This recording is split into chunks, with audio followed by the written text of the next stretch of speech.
내일부터 본격 추석 연휴가 시작이 되죠. 오늘 귀성길 교통 상황은 어땠을까요? 조금 전에 전해진 대로 문재인 대통령이 직접 마이크를 잡았습니다. 자, 스튜디오에 차재원 부산 카톨릭대 초빙 교수, 또 이준석 바른정당 노원병 당협위원장 나와 있습니다. 함께 이야기 나눠보도록 하죠. 안녕하십니까? 안녕하세요. 안녕하세요. 예. 자, 문재인 대통령이 추석 행보부터 좀 이야기를 나눠보려고 합니다. 조금 전에 지금 취재기자 청와대 취재기자가 정리를 해준 대로 오늘은 교통캐스터로 변신을 했고요. 어제는 달빛 기도 이 시집을 읽으면서 추석 인사를 전하기도 했습니다. 일단 어떻게 보셨는지 궁금한데요. 역대 대통령들이 그러니까 지금 재임 과정에서 명절이 되면 대국민 인사를 하는 건 상례적인 하나의 행위일 수 있죠. 행위일 수 있지만 이번에 문재인 대통령이 보여주고 있는 행보 자체는 조금 그 이전의 대통령들보다는 조금 다른 행보를 보이고 있습니다.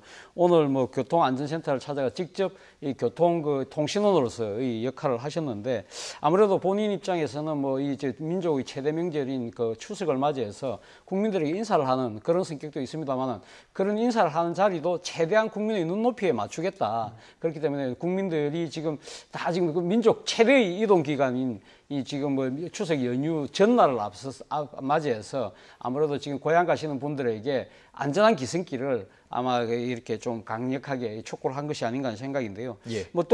이와 함께 하나 또 지금 문재인 대통령이 내놓은 메시지 중에 하나는 즐거움은 나눌수록 커질 수 있다. 어제 메시지도 그런 이야기가 나옵니다만은 이 추석을 비롯한 이 명절 자체에 이 가사노동에 대한 여성들의 부담이 상당히 크지 않습니까? 그리고 또 취업하지 못한 청년들, 또 시집장가 못 간 노총각들에 대한 또 마음고생까지도 아마 상당히 아우르는 듯한 메시지를 보냄으로써 말 그대로 통합적 리더십을 나름대로는 좀 보여주려고 했던 것이 아닌가 하는 생각이 듭니다.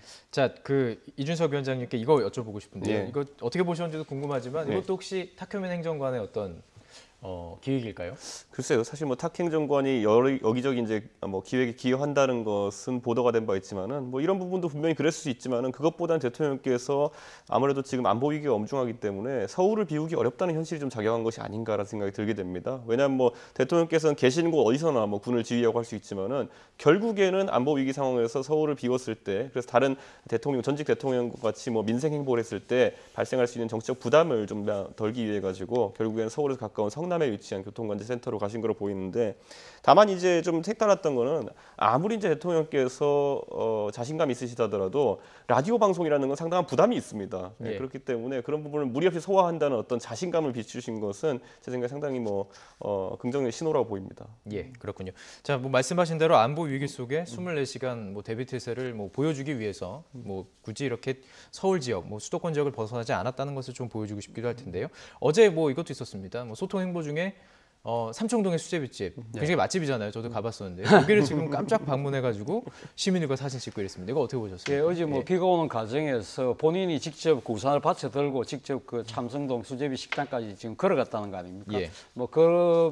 이 보면 역시 탈근이 소통 행보를 하고 있는 문재인 대통령이 나름대로 진정성을 보여준 장면이 아닌가 하는 생각이 들고요. 또 사실 비도 오고 이러면 또 사실 파전에 막걸리가 생각나는 게 또 인지상정 아니겠습니까? 그렇습니다. 그런데 무엇보다도 문재인 대통령이 지난번 대선 그 과정에서 본인이 설사 대통령이 되고 난 뒤라도 이런 일반 식당에서 국민들과 함께 막걸리를 한잔 나눌 수 있는 그런 국민의 대통령, 서민의 대통령이 되겠다는 이야기를 여러 차례 하신 바가 있거든요. 일종의 공약을 이행하는 측면도 있고, 그리고 또 한편으로는 지금 이 연휴를 맞이해서 지금 이 가족들과 나들이에 나선 이 국민들과 직접 소통을 통해서 국민들의 무슨 생각을 하고 있는지 나름대로 또 읽기 위한 그런 또 하나의 의도도 깔려 있는 것이 아닌가 하는 생각이 듭니다. 예, 어떻게 보셨습니까? 사실 저는 이번에 소통 행보라는 것, 대통령께서 이번에 직무수행 평가를 본다 하더라도 대다수의 국민이 80% 이상이 소통 행보를 아주 긍정적으로 보고 있습니다. 하지만 지금 시점에서 제가 약간 지적하고 싶은 바는 1절만 해라라는 이야기를 하고 싶습니다. 1절만 하라는 이야기. 노래방 가서 같은 레파토리의 노래 계속 부르다 보면은 주변 사람들은 약간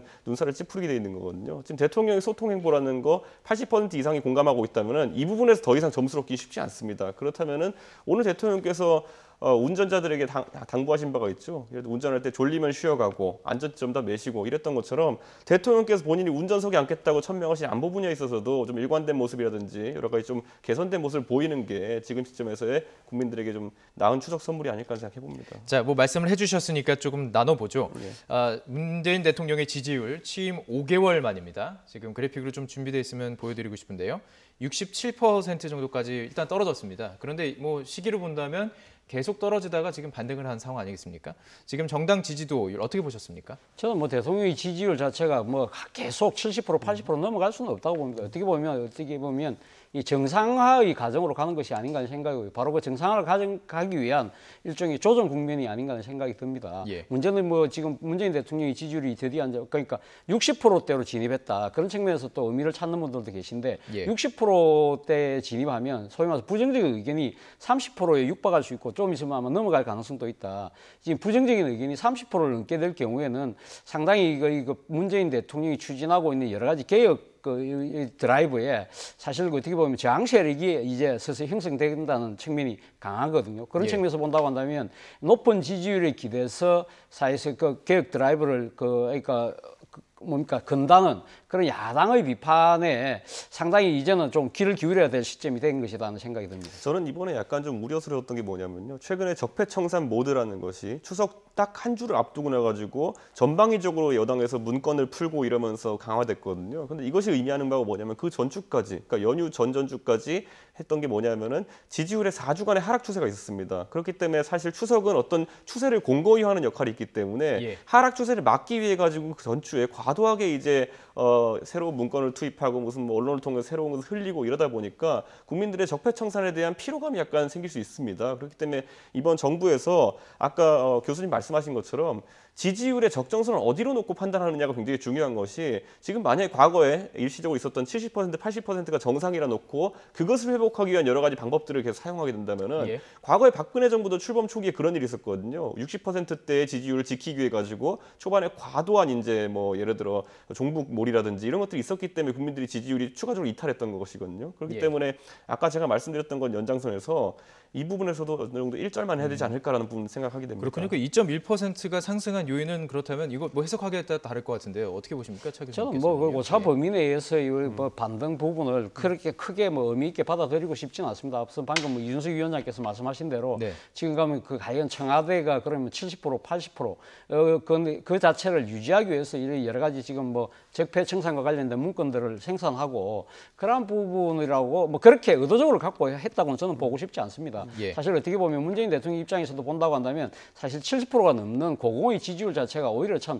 정치적으로 상당히 부담이 됐을 수도 있는 측면이 있는 거거든요. 예. 아마 제 생각에는 지금 이렇게 보여주기 위한 뭐 소통이든 어쨌든 간에 자신의 진정성 있는 모습으로 국민들에게 다가가는 그 자체가 오히려 국민들이 제대로 자신을 평가해 줄 것이라는 생각을 아마 하고 계시지 않을까 하는 생각이 들고요. 네네. 바로 그런 측면에서 본다고 한다면 지지율이라는 그 자체에 너무 일희일비하는 것도 사실 어떻게 보면 국정을 수행하는 데 있어서 예. 오히려 걸림돌이 될 수 있다는 부분, 아마 이 부분은 제 하나는 좀 이번 연휴 기간 중에 좀 숙고를 해봤으면 하는 생각이 듭니다. 예.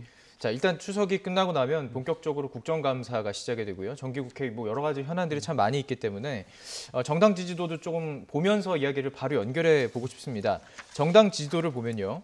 민주당이 지금 여전히 뭐 50%를 넘나들면서 상당히 우위를 지키고 있고요. 뭐 좀 떨어지긴 했습니다만 자유한국당이 소폭 상승, 물론 오차 범위 안에 있을 네. 겁니다. 그리고 국민의당이 지금 3위로 올라선 것이 뭐 조금 주목할 만한 특징인 것 같고요. 자, 어떻게 보셨습니까? 이 정당 지지율 변화도요? 뭐 민주당 입장에서 보면 지금 다른 정당들에 비해서 상당한 격차를 보이고 있다는 측면에서 상당히 나름대로는 뭐 이 국정 운영에 대한 자신감을 갖고 갈 수 있는 측면이 있습니다만은 지금 뭐 제가 봤을 때는 앞서도 뭐 지금 그 우리 대통령 지지율이 상당히 조정 국면에 들어갔다는 것이 뭐 이 상당히 그 팩트라고 한다면 아마 네. 민주당의 지지율 자체도 상당히 앞으로는 이런 식의 고공행진은 조금 어렵지 않을까 하는 생각이 들고요. 사실 뭐 지금 민주당 입장에서 본다고 한다면 예. 지금 이 공의 지지율 못지않게 지금 신경 써야 될 부분이 지금 적폐청산을 둘러싼 이 지금 야당의 공세가 상당히 강하다는 것이죠. 이것이 어떻게 보면 정쟁으로 비춰지면서 예. 상당히 국민들에게 개혁의 피로감으로 지금 비춰질 수 있고 이것이 민주당의 지지율 하락으로 이어질 수 있다는 측면에서 상황 관리가 어느 때보다 필요하다는 측면이고요. 자유한국당 입장에서 보면 상당히 나름대로 반등하는 측면이 분명히 보입니다만은 자유한국당 입장에서는 가장 지금 큰 과제 중에 하나가 박근혜 전 대통령이 출당 문제 아니겠습니까? 박근혜 예. 전 대통령 출당을 혁신을 위해서 건의를 했지만 당 지도부가 아직까지 결심을 못하고 있는 부분 자체가 일종의 뭐 지금 지지 텃밭이라고 할 수 있는 TK 정세에서 비롯되고 있는 그 배신의 정치, 아마 이런 것 때문에 상당히 고심을 하고 있는 것 같은데요. 예. 결국 이번 가을로 이번 빠르면 아마 11월 달 정도로 예상되는 박근혜 전 대통령에 대한 1심 재판 결과 이 부분을 어떻게 지금 잘 돌파하느냐 문제고 국민의당 예, 예. 입장에서도 지금 아마 고민이 좀 있을 것 저희가 같아요. 좀 이게 당별로 조금 더 알겠습니다. 예, 예, 자세하게 좀 예, 짚어보도록 예, 하겠습니다. 이준석 위원장께서는 바른정당이 지금 뭐 아무래도 좀 안 좋은 것들 어떻게 보셨는지 궁금한데요. 그래서 지금 최근에 아무래도 이제 통합파랑 이제 자강파랑 이렇게 맞서는 모양새로 보이기 때문에 예. 다소 이제 당이 혼란스러운 분위기가 있고 그러다 보니까 지지층의 이탈이 일어나고 있는 것이 사실입니다. 그런데 바른정당 입장에서는 최근에 약간 고무할 만한 수치가 무엇이냐면은 결국엔 보수 지지층이라는 것의 3대 그 직업별 구성을 보면은 가장 첫 번째가 우선 자영업자고요. 두 번째가 주부, 그다음 세 번째 무직입니다. 자영업자가 상징하는 것은 경기입니다.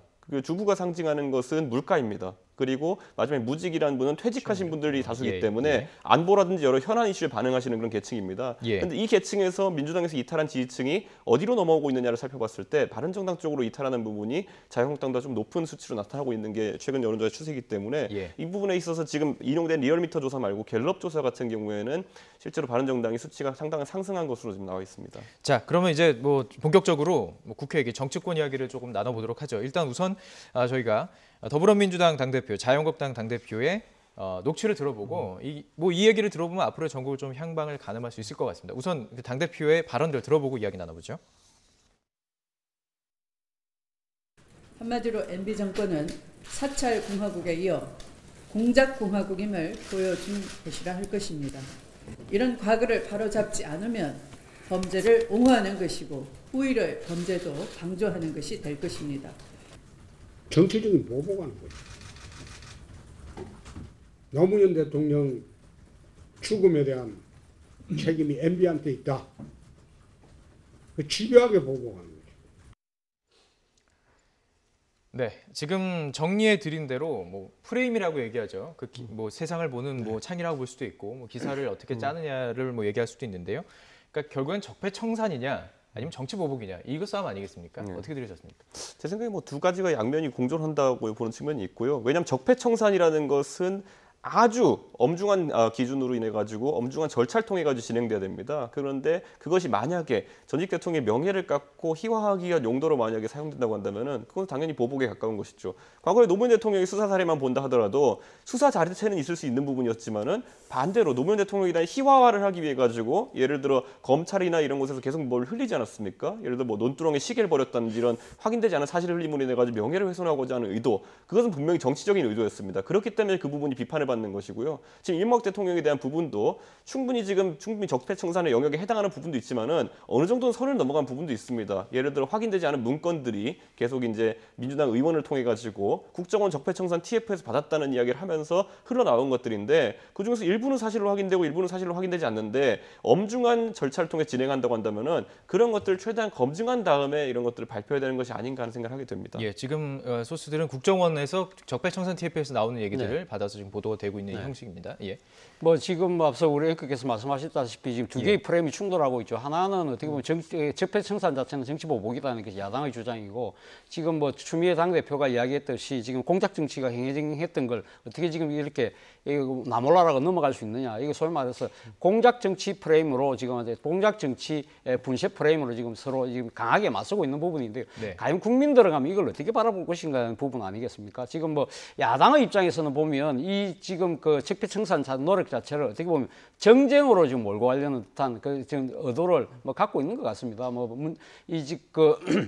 이명박 전 대통령이 직접 나서가지고 퇴행직이라는 이야기를 하지 않았습니까? 그리고 또 한편으로는 이 이명박 전 대통령 입장에서는 또 좀 일종의 꼬리 자르기도 좀 나름대로 생각도 갖고 계신 것 같아요. 뭐 지난번 처음 이 문제가 제기됐을 때만 하더라도 대통령이 그만큼 한가지 않다는 이야기 자체가 본인은 몰랐다는 식으로 지금 나름대로는 또 이렇게 지금 정치적 테러를 만들고 가고 있는 상황이고 이에 반해서 지금 또 하나 더 지금 그 자유한국당 같은 경우는 이와 더불어서 지금 노무현 전 대통령의 또 이런 비극적인 죽음을 상당히 개인적인 비리로 지금 또 이 포커싱을 맞추면서 그 일종의 물타기까지 한다는 것이죠. 그러니까 전임 정권까지 그럼 다 같이 조사하자. 이러한 부분들에 대해서 과연 국민들이 어떻게 바라볼 것이냐는 부분입니다. 국민들이 정말 이 지금 이 자유한국당의 이야기처럼 정치 보복에다가 초점을 맞출 것이냐 아니다. 이 차제에 잘못된 잘못된 이 정치권의 이 관행은 완전히 바로잡는 계기를 삼아야 될 것이냐. 이 부분이 지금 완전히 관건이 건인데 바로 그 점 때문에 지금 양당에서 이번 추석 연휴를 놔둬놓고 아마 홍보전을 적극적으로 펼치는 것 같고요. 아마 이것이 이어지는 국정감사를 통해서도 아마 치열한 아마 정치적인 논란으로 비화될 수밖에 없는 것 같습니다. 예, 그렇기 때문에 아무래도 이 프레임의 충돌의 정점은 국감에 이명박 전 대통령이 사실 뭐 나온다 안 나온다를 떠나서 일단 부른다는 것 자체가 굉장히 이슈가 돼서 그것으로 충돌할 가능성이 있지 않겠습니까? 어떻게 보십니까? 뭐 나오실 리가 없기 때문에 그 부분에 있어가지고 채택한다면 정치적인 주장이 될 수가 있고요. 다만 저는 이제 이명박 전 대통령 측에서 최근 했던 말을 살펴보면은 가장 이제 좀 우려되는 지점이 뭐냐면은 우리도 전 정부에 대해서 많이 알고 있다. 뭐 이런 취지의 이야기들을 하게 됐는데 이렇다면 말 그대로 전 정부와 전 정부의 거의 뭐 폭로전입니다. 그렇기 때문에 이런 경우 발생하게 된다면은 국감 정기국회 기간이긴 하지만은 정말 민생에 필요한 국감보다는 서로 간에 폭로전이 잇따를 수 있는 거기 때문에 이제 국회 안에서 면책특권을 이용해가지고 폭로전 막 펼칠 겁니다. 특히 법사위 같은 곳에서는 과거 전직 대통령에 대한 수사나 이런 것들을 퍼뜨리면서 이런 경우가 발생하면 정말 국민들에게 불행한 상황이 될 겁니다. 예. 어떻게 보십니까? 이명박 대통령의 증인 채택 뭐 여부 그리고 혹시 나올지의 가능성에 대해서 저는 뭐 이명박 전 대통령의 국정감사 채택에 대해서 여러 가지 이야기 나오는 것은 일종의 정치적인 공세에 불과하다고 보는 것이고요. 이명박 전 대통령이 아마 국정감사 증인으로 채택될 가능성은 거의 제로라고 보셔도 될 것 같습니다. 그것은 뭐 여야 합의에 의해서 지금 증인이 채택되는 부분이기 때문에 이걸 근거로 뭐 파행으로 갈 가능성도 있는 거 아니겠습니까? 저는 뭐 아니 근데 뭐 그러니까 더불어민주당 입장에서도 이명박 전 대통령을 지금 국정감사장으로 지금 불러내겠다는 그 부분에 대해서 사실 이렇게 정치적으로 이렇게 엄포만 놓는 것이지 실제 그것이 가능할 거라고 생각하지 않을 겁니다. 만약에 그것에 모든 것이 정치적 목적을 다 기울이고 한다면 바로 말씀하신 대로 국회 파행은 불가피한 상황으로 치달을 수밖에 없다는 것은 누구보다도 집권 여당이 더불어민주당이 잘 알고 있을 거기 때문에 아마 정치적인 나름대로의 검도를 지키면서 아마 이 공세를 하는 그런 선으로 가지 않을까 생각해요. 결국은 지금 이명박 전 대통령 측에서 지금 적폐청산의 노력에 대해서 정치보복으로 규정하고 강하게 맞서고 있기 때문에 정치적인 엄포를 놓는 그 이상도 그 이하도 아니다고 그렇게 보고 싶습니다. 그렇군요. 이 국감을 앞두고요. 국감에서 보통 그 의원들이 그동안 뭐 조사한 자료들을 푸는데요. 요즘 보면은 앞서서 오히려 지금 푸는 것들이 좀 있어요. 그러니까 국감에서의 어떤 치열한 경쟁들을 뭐 이게 보도가 안 될 가능성이 있어서 일부러 흘리는 것 같은 느낌도 좀 받았었습니다. 사실 이번 국감은 어떻게 보면 그 두 개의 정권에 걸쳐서 지금 이제 그 국정감사를 행하게 된 아주 이례적인 국감일 셈이지 않습니까? 그렇습니다. 그렇다고 한다면 뭐 지금 야당의 입장에서는 지금 어떻게 보면 공격도 하면서 방어도 해야 되는 그런 측면도 있습니다만은 어쨌든 지금 이 그 국감 자체가 지금 문재인 정부가 출범하고 나서 처음 이루어지는 것이기 때문에 여야를 비롯해서 여기서 지금 전국의 주도권을 놓쳐서는 안 된다. 그렇기 때문에 바로 지금 국정감사가 본격 시작하기 전에 일종의 치열한 삿바 싸움이 불가피한 상황이죠. 그리고 무엇보다도 지금 이 집권 측의 입장에서 본다고 한다면 적폐청산을 요구하는 국민의 지지층의 목소리에 귀를 기울이라는 측면이 있는 것이고요. 또 보수 야당 입장에서 본다고 한다면 여기서 만약에 자칫 밀릴 경우에는 향후 내년 지방선거까지 밀릴 수 있다. 그렇게 된다면 보수의 이 지금 근토중래가 요원하다는 생각, 그 위기감을 갖고 있는 것이죠. 그렇다 보니까 두 정파가 강하게 지금 부딪히고 있는데 이 부분에 대해서 앞서 우리 이 위원장께서 말씀하신 대로 국민들이 과연 어떻게 바라볼 것이냐. 국민들이 상당히 이 지금 이 정치적인 이 또 싸움이 격화되고 있는 거 아니냐는 그 비판 여론이 나올 경우에는 과연 양 정파가 어떤 행동을 취할지도 지켜봐야 될 듯 모릅니다. 특히 국감은 우리 진짜 뉴스를 생산하는 사람 입장에서는 뭐 아주 굉장히 바쁜 시기고 뭐 기대하는 시기임이 분명한데 또 만약에 파행으로 간다면 그 정치적인 후폭풍도 상당히 클 것으로 보입니다. 네, 자 이제 뭐 각 당 상황을 조금 살펴보고 싶습니다.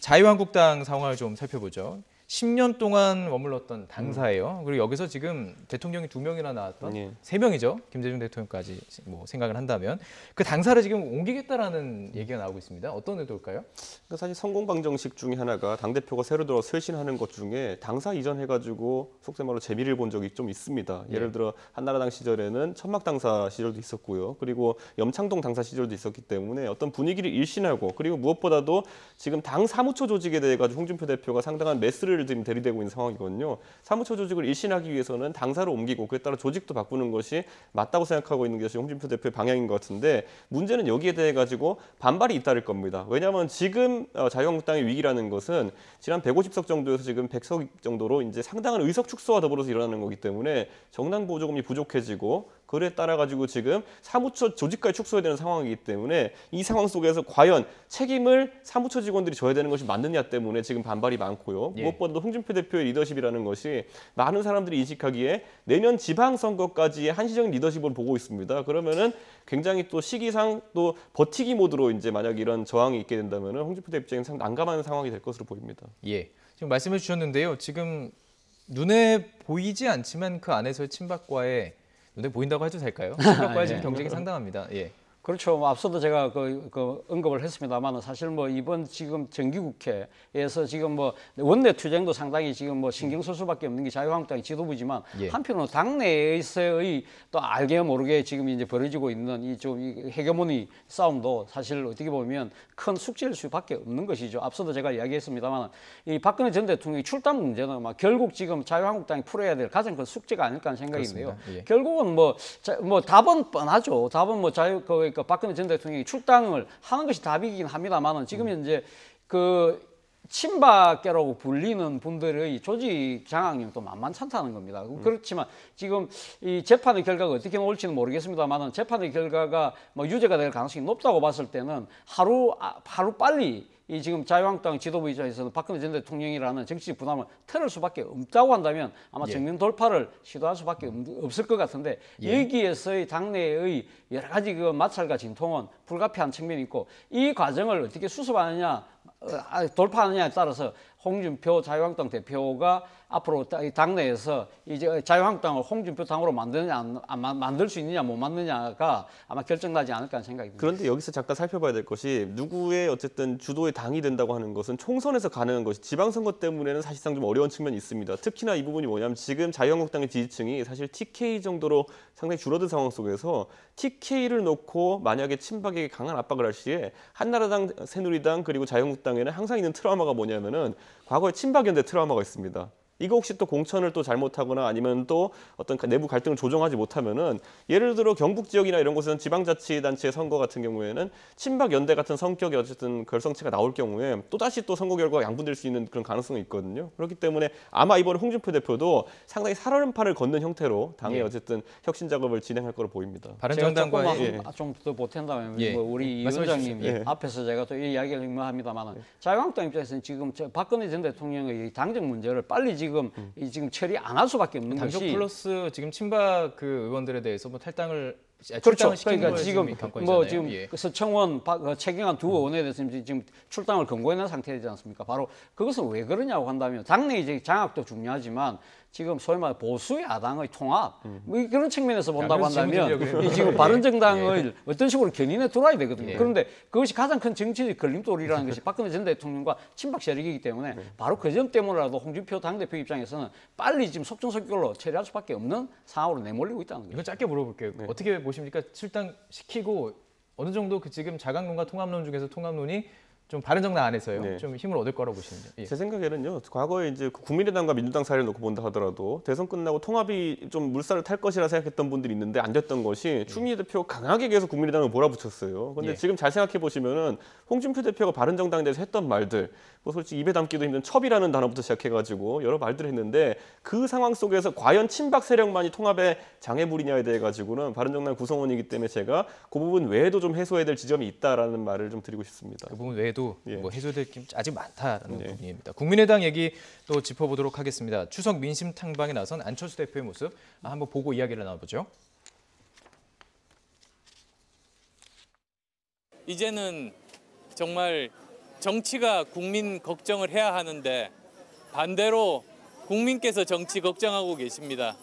이런 일 없도록 정말 제대로 정치가 제 역할을 할 수 있도록 저와 국민의당 노력하겠습니다. 내년 재보궐선거 이제 국민의당 후보로 출마하실 분들을 열심히 찾고 있습니다. 저는 노원을 발전시킬 수 있는 가장 좋은 분들을 국민의당 후보로 내세우겠습니다. 네, 저희가 시간이 많지 않은데 이 질문 꼭 드리고 싶어서 제가 좀 속도를 네. 냈습니다. 이준석 우리 위원장께서 나와 계시기 때문에 노원 네. 어쨌든 안철수 지금 국민의당 대표와 한번 맞붙은 적이 있지 않습니까? 예. 지금 발언 어떻게 들으셨습니까? 노원에 지금 사람 찾고 있다라고 얘기했어요. 안철수 대표께서 이제 호남 외에 다른 기반을 갖고 있는 곳이 별로 없지 않습니까? 그렇기 때문에 노원은 상당히 중요한 곳일 겁니다. 그렇기 때문에 후보를 찾겠다 이렇게 말씀하셨는데 그 말은 뭐냐면 지금 국민의당 후보로 지금 지방선거에 출마하고 싶은 분들이 상당히 적다는 의미입니다. 아, 그 그래요? 의미 왜냐하면은 지금 국민의당의 서울 지지율이라는 것이 4%대 이렇게까지 나오고 있는 것도 있기 때문에 자신이 어쨌든 내려놓은 지역구를 사수하는 것이 정치는 굉장히 중요한 과제거든요. 그러다 보니까 좀 저런 과제를 내세운 것으로 보이는데 다만 이제 노원 같은 경우에는 4당 체제가 가장 잘 정립된 지역구 중에 하나입니다. 그렇기 때문에 아마 뭐 열띤 한판이 벌어질 것 같습니다. 뭐 바른정당 안에서도 일단 공천 과정을 겪으실 가능성이 높죠. 바른정당 안에서는 이미 출마할 후보군들을 많이 예. 지금 확보해서 지금 예. 지역 활동들을 하고 있습니다. 예, 알겠습니다. 네. 예. 자, 최근 노원구청 행사에요. 안희정 충남지사가 등장을 했습니다. 네. 지금 어떻게 등판하는 거 아니야? 이런 얘기 나오고 있는데 어떻게 보십니까? 예. 뭐 지금 안희정 충남지사의 이야기는 그렇습니다. 지금 예. 뭐 그 노원구청장 김성한 구청장하고 뭐 상당히 정치 동직 관계고 상당히 예. 오래된 친구이기 때문에 뭐 그래서 그 정치적인 행사를 한다니까 아마 격리 차원에서 방문했다. 본인의 뭐 지금 이 그 노원병 그러니까 그 보궐선거 출마는 아니다는 식으로 지금 이야기는 하고 있습니다만 내심 뭐 그것까지 좀 그 염두에 두고 있는 것이 아닌가 하는 생각입니다. 뭐 예. 안희정 지사가 지금 그 충남 도지사 3선 도전은 삼선이죠. 예. 지금 거의 안 하는 걸로 지금 결정이 내려졌다고 하기 때문에 그렇다고 한다면 어떤 식으로 가면 지금 여의도 진출하기 위해서는 내년 지방선거와 함께 열리는 국회의원 재보궐선거에 나갈 수밖에 없는 상황 아니겠습니까? 예. 그렇다고 했을 때는 아마 수도권 특히 그 중에서도 서울에서 아마 본인이 정치적 틀을 아마 닦고자 하는 생각이 강하다고 한다면 그러니까요. 예. 지금 뭐 안철수 그 대표의 그 국회의원 사태로 지금 비어 있는 노원병 같은 경우는 본인이 지금 운구할 수 있는 하나의 정치적인 그렇죠. 공간으로는 예. 충분히 염두에 둘 수 있는 자리이기 때문에 지금 앞서 우리 앞에 앉아 예. 계신 우리 이 위원장을 비롯한 이 지금 분들이 상당히 촉각을 곤두실 수밖에 없는 상황인 것 같습니다. 그런데 지난달에 이제 8월 28일에 유승민 의원이 이제 노원에서 강연을 했습니다. 그렇기 예. 때문에 지금 이제 9월 27일 안희정 지사께서 강연하신 거거든요. 지금 상당히 지금 뭐 진보 보수 정치인들이 내년 보궐선거가 열리는 것은 맞기 때문에 기싸움을 벌이고 있는 건 사실이고요. 그런 측면에서 뭐 지금 보면은 동네에 강연 포스터 맨날 걸립니다. 지금 보면은 예. 그런 맥락 중에 하나로 김성환 구청장 지원하기 위해서 온 걸로 보입니다. 아, 저는 개인적으로요. 내년 지방선거 뭐 가장 빅 이벤트 뭐 서울과 경기도지사도 있겠지만 이 부분도 상당히 관심입니다. 노원병에 누가 나올 것이며 어떤 결과가 나오냐도 상당히 아주 재밌는 관전 포인트로 지금 붙잡고 있습니다. 아, 참 나누고 싶은 얘기는 참 많은데 이 정도에서 마무리를 좀 해야 될 것 같습니다. 차재원 부산 가톨릭대 초빙 교수, 이준석 바른정당 노원병 당협위원장과 이야기 나눠봤습니다. 고맙습니다.